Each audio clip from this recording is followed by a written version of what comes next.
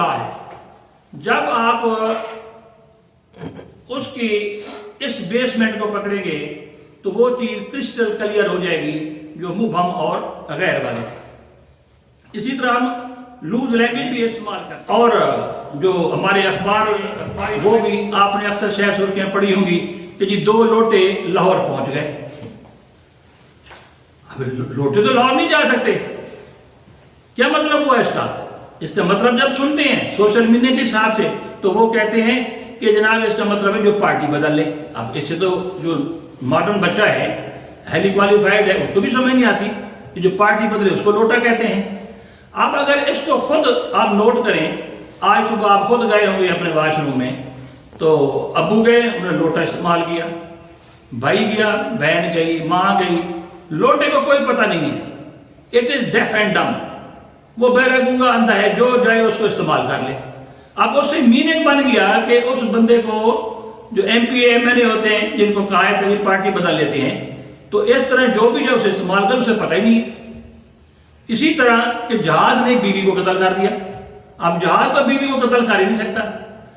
اس لیے اب اس کو جو جہاز کی موومنٹ ہے اس کو سمجھنے کے لیے ایک نشئی کو کہہ دیتے ہیں. بہرحال اس قسم کی لینگویج لا میں اس کی گنجائش نہیں ہے.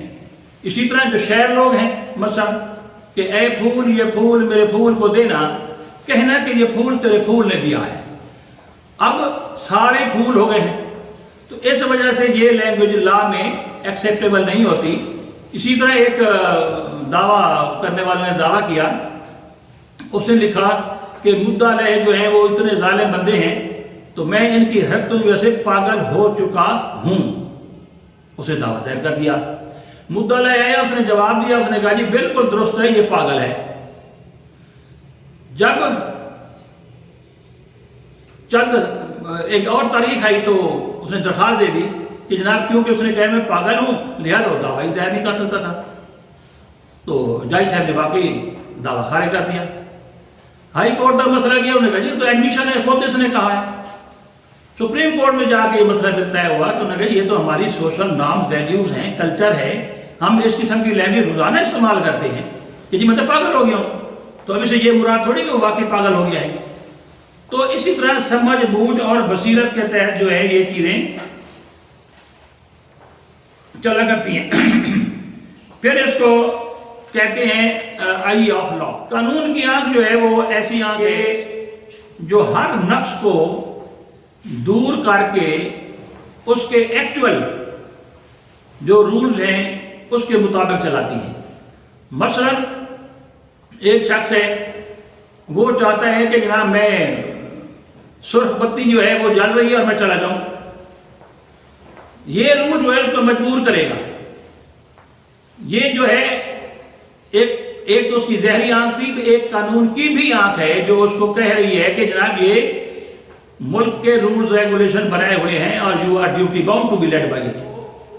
تو اس کو قانون، ہر چیز جو ہے وہ قانون کی آنکھ سے دیکھی جاتی ہے. جناب آپ نے کسی پر ظلم کیا ہے تو آپ عدالت میں نہیں آ سکتے، آپ کے اپنے ہاتھ آلودہ ہیں اس لیے آپ دعویٰ دائر نہیں کر سکتے وغیرہ وغیرہ. اسی طرح آپ نے اکثر دیکھا ہوگا کہ لوگ کہتے ہیں کہ جی میں نے قرآن مجید پڑھ لیا ہے. تو اب پڑھنے سے کیا مراد ہوا؟ پھر ادھر کہتے ہیں کہ نہ اللہ تعالیٰ 10 نہیں کہہ دیتے ہر حرف پر. یا کچھ لوگ کہتے ہیں جی میں نے سپریم کورٹ کی رولنگ پڑھ لی ہے. تو اب پڑھنے سے کیا مراد ہے؟ یہ ہے ہمارا جورسپروڈنس کا سوال ایکچولی کہ کس طرح پتہ چلے گا کہ اس نے پڑھا ہے. اب پڑھنے کی اگر آپ ڈیفینیشن دیکھیں تو پڑھنے سے مراد ہے to capture, to comprehend, to understand, to decipher, یعنی آنکھوں سے سمجھنا. آنکھوں سے سمجھنا. جب آپ نے آنکھوں سے نہیں سمجھا تو آپ نے پڑھا ہی نہیں ہے. اسی طرح آپ کا میٹر ریڈر جب آتا ہے وہ میٹر کی طرف دیکھ رہا ہوتا ہے، منہ سے تو نہیں بولتا، وہ کچھ لکھ کے چلا جاتا ہے اور یہ پتہ چلتا ہے کہ جناب آپ کا اتنا بل آ گیا ہے. تو اس نے منہ سے کچھ نہیں بولا تھا نا. تو لہذا پڑھنے سے مراد ہے کیپچرنگ، انڈرسٹینڈنگ، ڈسائفرنگ. تو یہ ہیں وہ چیزیں جو گہرائی میں جا کر ہم دیکھتے ہیں اور یہ اسی کی مدد سے اسٹوڈنٹس کی مدد سے ہم ایک نتیجے پر پہنچے ہیں.